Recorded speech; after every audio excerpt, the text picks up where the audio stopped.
અમરેલીના ચક્કરગઢના પાટિયા પાસે વહેલી સવારે રોડ ક્રોસ કરતી વખતે એક સિંહણને અજાણ્યા વાહને અડફેટે લેતા સિંહણનું ઘટના સ્થળે જ મોત નીપજ્યું હતું અને સ્થાનિક લોકોએ આ ઘટનાની જાણ વન વિભાગને કરતા વન વિભાગની ટીમ તાત્કાલિક ઘટના સ્થળે પહોંચી ગઈ હતી અને સિંહણના મૃતદેહને પોસ્ટમોર્ટમ માટે એનિમલ કેર સેન્ટર ખસેડવામાં આવ્યો હતો.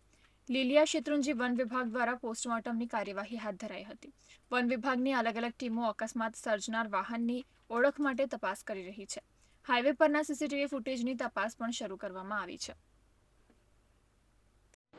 આજરોજ સવારે એટલે કે 24 એપ્રિલના વહેલી સવારે અમરેલીથી સાવરકુંડલા તરફ જતા નેશનલ હાઈવે ઉપર એક માદા સિંહનું મૃતદેહ મળી આવે, જેની જાણ થતાં જ લીલિયા રેન્જનો સ્ટાફ તરત જ ઘટના સ્થળ ઉપર પહોંચી ગયેલ અને આ મૃતદેહને ક્રાકચ ખાતેના એનિમલ કેર સેન્ટર ઉપર લાવીને તેનું પોસ્ટમોર્ટમ વેટરનરી ઓફિસર દ્વારા કરવામાં આવે, જેમાં આ મૃત્યુ રોડ અકસ્માતના લીધે થયું હોય તેવું બહાર આવ્યું છે.